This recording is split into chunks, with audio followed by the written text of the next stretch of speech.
வாவர் இப்படி ஸ்டேஷனுக்கு வந்துட்டு எல்லா போலீஸையும் வான் பண்ணதுக்கு அப்புறம் எல்லாரும் போய் அவங்க வேலையை பாருங்கன்னு சொல்லிட்டு ஸ்வென்சி எங்கன்னு கேட்க அதுக்கு இனியா சார் ஸ்வென்சி ஒரு பர்சனல் வேலை விஷயமா வெளியே போயிருக்காங்கன்னு சொல்ல இப்படிதான் பர்சனல் எல்லாரும் ஆரம்பிப்பீங்க, அதுக்கப்புறம் ஏதாவது ஒரு பிரச்சனை வந்து நிற்பீங்கன்னு சொல்லிட்டு முரளி கிட்ட நீங்க இந்த ஸ்டேஷனுக்கு வந்து 3 மாசம் ஆகுது, இன்னமும் நீங்க ராஜா சார் பின்னாடி மட்டும் தான் போயிட்டு இருக்கீங்க, எப்போ நீங்க இந்த ஸ்டேஷனோட எல்லா ப்ரொசீஜரும் கத்துக்க போறீங்க, முதல்ல நீங்க அதை கத்துக்கங்கன்னு சொல்றாரு.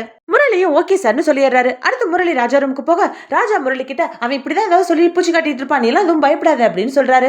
அதுக்கு முரளி சார் நீங்க வெளியே முனியாண்டி சார்ட்ட என்ன சொன்னீங்க, எல்லா தப்புக்கும் தண்டனை இருக்குன்னு சொன்னீங்கல்ல, அப்போ இப்ப நான் உங்களுக்காக பண்ற தப்புக்கும் எனக்கு தண்டனை கிடைக்குமா அப்படின்னு கேட்க அதுக்கு ராஜாவும் கண்டிப்பா தண்டனை கிடைக்கும், அதை எவ்வளவு நாள் தள்ளி போறோங்கிறது தான் கேமே அப்படின்னு சொல்ல அப்ப என் லைஃப் உங்களுக்கு கேமா இல்ல அவ்வளவுதான், இதுக்கு மேல இதெல்லாம் சரிப்பட்டு வராது, எங்க ஆட்சிக்கு தெரிஞ்சு அவங்க உயிரே விட்டுருவாங்க அப்படின்னு இவர் அடுத்து புலம்ப ஆரம்பிக்கிறாரு. இப்போ ஏன் நீ சம்பந்தமே இல்லாம லூஸ் மாதிரி புலம்பிட்டு இருக்கேன் ராஜா கேட்க அதுக்கு முரளி என்ன சார் நினைச்சிட்டு இருக்கீங்க, ஒரு பக்கம் ஆட்சி ஒரு பக்கம் லலிதா, இப்போ நீங்க அங்க வாவர் சார் இப்படி 4 பக்கம் இருந்து என்னை அடிச்சீங்கன்னா நான் என்னதான் பண்ணுவேன் அப்படின்னு முரளி ரொம்ப விரக்தியில புலம்பிக்கிட்டு இல்ல என்ன விட்டுருங்க இதோட நான் போயிடுறேன் அப்படின்னு சொல்ல அதுக்கு ராஜா உடனே முரளி கிட்ட வந்து இதுக்கு மேல நீ பின்னாடி போறதும் ஒண்ணுதான் முன்னாடி போறதும் ஒண்ணுதான், எதுக்கு முன்னாடி வச்ச கால பின்னாடி வைக்கிற, அதுக்கு நீ முன்னாடியே வச்சிடலாம்ல, நீயா தேவையில்லாம பயந்து நீயும் மாட்டிக்கிட்டு என்னையும் மாட்டி விட்டுறாதுன்னு சொல்றாரு. அடுத்து நீலா சத்யா சீன் காட்டுறாங்க. சத்யா நீலா கிட்ட அம்மா கண்ணெல்லாம் எரியுது, உடம்பு செல்லமா ஃபீவரிஷா இருக்கு, நீங்க ஸ்கூலுக்கு போலன்னு சொல்லிட்டு இருக்கா. எல்லாரும் சின்ன வயசுல ஸ்கூலுக்கு போகாம இருக்க போன்ற ஒரு டிராமாவை தான் இங்க சத்யாவும் போட்டுட்டு இருக்கா. அதுக்கு நீலா நீ அதிகமா நேற்று நைட்லாம் ஃபோன் பார்த்தனாலதான் போன கண்ணெல்லாம் எரியுது, நீ வா போற வழியில ஒரு இன்ஜெக்ஷன் போட்டு அப்புறம் ஸ்கூலுக்கு போலாம் சரியா போயிடும் சொல்ல இல்லம்மா நீ சொன்னது கரெக்ட் தான், ஃபோன் பார்த்தனால தான் எனக்கு கண் எரியுது, இப்ப சரியா போயிடுச்சுமா அப்படின்னு சொல்லிட்டு சத்யாவும் ஸ்கூலுக்கு கிளம்புறா. ஊசி போடலான்னு சொன்னோன்னே சத்யா அந்தர் பெல்ட் அடிச்சிட்டானா பாத்துக்கங்களேன். அடுத்து நீலா அவங்களோட டிவோர்ஸ் விஷயமா லலிதாக்கு கால் பண்ண லலிதா என்ன அட்டாக் பண்ணிட்டாங்க, அதனால நான் இப்போ ஹாஸ்பிட்டல் அட்மிட் ஆயிருக்கேன்னு சொல்ல அதுக்கு நீலா சரி நீங்க ஃபர்ஸ்ட் சரியாயிட்டு வாங்க உடம்ப பாத்துக்கோங்க அதுக்கப்புறம் நம்ம இதை பத்தி பேசிக்கலாம்னு சொல்லிட்டு போனை கட் பண்ணிடுறாங்க. இதை கேட்டுட்டு சத்யாவும் நீலாக்கு தெரியாம லலிதாக்கு கால் பண்ணிட்டு உங்களுக்கு என்ன ஆச்சு ஆண்டி, உடம்பு சரியில்லையா, அம்மாவும் நீங்களும் பேசிட்டு இருந்தது நான் கேட்டேன், டாக்டர் கிட்ட ஊசிலாம் போட வேணாம்னு சொல்லிருங்க, மாத்திரை மட்டும் வாங்கி போட்டுக்கோங்கன்னு சொல்லிட்டு போனை வச்சிடறா. அடுத்த சீன்ல ஸ்வேதா பிளாக் டீ குடிச்சுக்கிட்டு அவங்க கன்சல்ட் பண்ண டாக்டர் நீ இந்த டைரியில டெய்லியும் எழுதணும்னு சொன்னதுனால டைரி எழுதிட்டு இருக்காங்க. வாவரும் அதே டீ கடையில தான் பிளாக் டீ குடிக்க வருவாரு. நம்ம அன்னைக்கே வாவர் ஸ்வேதாவை பார்த்ததை பார்த்தோம், ஸ்வேதா தான் வாவரை கவனிக்கலன்னு நினைச்சோம், ஆனா ஸ்வேதாவும் வாவரை கவனிச்சிருக்காங்க. இதை எப்படி சொல்றேன்னா ஸ்வேதா டைரியில எழுதிட்டு இருக்காங்கல்ல, அதுல என்ன எழுதுறாங்கன்னா ஒவ்வொரு ராத்திரியும் கூட்டமே இல்லாத இந்த டீ கடைக்கு நான் வந்துட்டு இருக்கேன், அதே நேரத்துல ஒரு உயரமான போலீஸும் வராரு, அவரும் நானும் தான் இந்த டீ கடையோட கடைசி கஸ்டமர்ஸ், நானும் பிளாக் டீ அவரும் பிளாக் டீ, நாங்க 2 பேரும் பேசிக்கிட்டதே இல்ல, இப்படிதான் அவங்க அதுல எழுதுறாங்க. சோ இதுல இருந்தே இவங்களும் வாவரை நோட் பண்றாங்கன்னு தெரிஞ்சிருச்சு, ஒருவேளை இவங்க 2 பேரையும் தான் பேரா கொண்டு வராங்களோ. அடுத்து ஸ்வேதா டைரி எழுதி முடிச்சுட்டு பிளாக் டீயை குடிச்சிட்டு அங்க டீ கிளாஸையும் வச்சுட்டு கிளம்புறாங்க. அவங்க போயிட்டு இருக்கப்போ வாவர் அவங்கள பிளாக் டீ குடிச்சிட்டே பாக்குறாரு.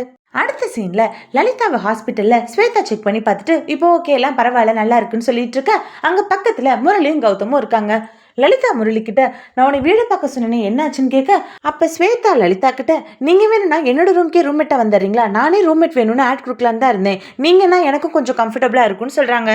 லலிதாக்கும் அது ஓகேன்னு படுது. ஸ்வேதா வீட்டுல ரெனோவேஷன் ஒர்க் போயிட்டு இருக்கிறதுனால லலிதாவை நாளைக்கு ஷிஃப்ட் பண்ணி வர சொல்றாங்க. லலிதா அதனால இன்னைக்கு ஒரு நாள் மட்டும் எங்க தங்குறதுன்னு யோசிச்சுட்டு இருக்க முரளி நீ என் வீட்டுக்கு வந்து தங்கிக்கோன்னு சொல்றாரு. அடுத்து வாவர் போலீஸ் ஸ்டேஷனுக்குள்ள நுழைய ஒருத்தர் ஸ்டேஷன் வாசல்ல உட்காந்துருக்கத பார்த்துட்டு என்னாச்சு ஏங்க உட்காந்துருக்கீங்கன்னு கேட்க அவரு சார் கம்ப்ளைண்ட் கொடுக்கணும் ஆள் வரல கொஞ்சம் வெளியே உட்காருங்கன்னு சொன்னாங்க அதான் வெயிட் பண்ணிட்டு இருக்கேன்னு சொல்ல வாவர் ஸ்டேஷனுக்குள்ள போயிட்டு மத்த போலீஸ்காரங்க கிட்ட என்ன நினைச்சிட்டு இருக்கீங்க, ஒருத்தர் கம்ப்ளைண்ட் கொடுக்க வந்தா கம்ப்ளைண்ட் வாங்காம வெளியே உட்கார வச்சுட்டு இருக்கீங்க அப்படின்னு கேட்க அதுக்கு மத்த police sir writer Muniyandi sir இல்ல சிவகுமார் சார் வெளியே போயிருக்காரு கம்ப்ளைண்ட் எழுத ஆள் இல்ல அப்படின்னு சொல்ல வாவர் ஸ்வன்சி முரளி ராஜாலாம் எங்கன்னு கேட்க சார் ஸ்வன்சி ஒரு பர்சனல் ப்ராப்ளம் அதனால இன்னும் வரலன்னு சொல்லிட்டு முரளி எங்கன்னு தெரியல ராஜா சார் உள்ளதா இருக்காருன்னு சொல்றாங்க. வாவர் ராஜாவை கூப்பிட்டு எங்க உங்க ரைட்டர் முரளி டைம்க்கு வர மாட்டாரான்னு கேட்க அதுக்கு ராஜா நான் தான் சார் லலிதா கேஸ் விஷயமா அமைச்சிருக்கேன் என்ன விஷயம் கேட்க வாவர் கம்ப்ளைண்ட் கொடுக்க வந்தவர் வெளியே உட்கார்ந்திருக்காரு என்ன கேஸ் முதல்ல கேளுங்க அப்படின்னு சொல்லி ராஜாவோட அந்த பர்சனை அனுப்பிச்சு வைக்கிறாரு. ராஜா அவரை கூப்பிட்டு அவர் ரூமுக்கு போயிட்டு முரளிக்கு கால் பண்ணி எங்க இருக்கேன்னு கேட்க முரளி அப்பதான் ஸ்டேஷனுக்குள்ள வந்துட்டு சார் இங்கதான் இருக்கேன்னு சொல்றாரு. ராஜா வாவர் கிட்ட வாங்கின திட்டுக்கான அத்தனை கடுப்பையும் முரளி கிட்ட கொட்டுறாரு. ராஜா முரளி கிட்ட இதெல்லாம் ஸ்டேஷனா இல்ல வேற ஏதாவது இஷ்டத்துக்கு வர இவர்கிட்ட கம்ப்ளைண்ட் எழுதி வாங்க அப்படின்னு சொல்ல கம்ப்ளைண்ட் கொடுக்க வந்தவரும் சார் என்னோட பேர் பீம்ஜி நான் கோவளம் நகர்ல இருந்து வரேன், வண்டியில புடவை ஏத்திக்கிட்டு வீடு வீடா போய் வியாபாரம் பண்ற தொழில் தான் பண்ணிட்டு இருக்கேன், நாங்க இருக்க இடத்துல ரோடு ரொம்ப சின்னதுங்கிறதுனால வீட்டு வாசல்ல வண்டியை நிப்பட்ட முடியாது, தெருமுனையில தான் நிப்பட்டுவேன், அப்படி நான் எப்பயும் நிப்பாட்ட இடத்துல நீ காலைல போய் பாக்குறப்போ வண்டியை காண சார் கம்ப்ளைண்ட் கொடுக்குறாரு. ராஜாவும் அவர்கிட்ட அடுத்த தடவை வரப்போ வண்டியோட ஒரிஜினல் புக்ஸ் எல்லாம் எடுத்துட்டு வாங்க நாங்க சிஎஸ்ஆர்னு ஒரு காப்பி கொடுப்போம் அதை நீங்க இன்சூரன்ஸ் கம்பெனி கிட்ட கொடுங்கன்னு கம்ப்ளைண்ட் பண்ண வந்தவர்கிட்ட சொல்லிட்டு முரளி கிட்ட இப்ப என்ன ஏதுன்னு விசாரிங்கன்னு சொல்லி அனுப்பிச்சு வைக்கிறாரு. அடுத்த ஸ்டேஷனுக்கு ஸ்வன்சி வர வாவர் ஸ்வன்சியை பார்த்துட்டு என்னமா ஸ்டேஷன் பக்கம்லாம் வந்திருக்கா வீட்டுல எதுவும் போர் அடிச்சிருச்சு வந்துட்டு அப்படின்னு கேட்க அதுக்கு ஸ்வென்சி சார் பர்சனல் ப்ராப்ளம்னு சொல்ல அதுக்கு வாவர் என்ன பர்சனல் ப்ராப்ளம் இப்படிதான் முன்னாடி சொல்லிட்டு இருந்தாரு இப்ப கடைசியில என்ன ஆச்சுன்னு பாத்தீங்கல்ல அப்படின்னு சொல்றாரு. ஆக்சுவலா ஸ்வென்சி அவங்க ஃபியான்சியோட டின்னருக்கு போறதா சொல்லியிருப்பாங்க. அவர் எனக்காக பஃபே புக் பண்ணிருப்பாருன்னு ரொம்ப வெக்கத்தோட இனியா கிட்டலாம் சொல்லியிருப்பாங்க. ஆனா இப்போ ஸ்வென்சி முகத்துல அந்த சிரிப்பு எதுவுமே இல்ல, சோகமா இருக்காங்க.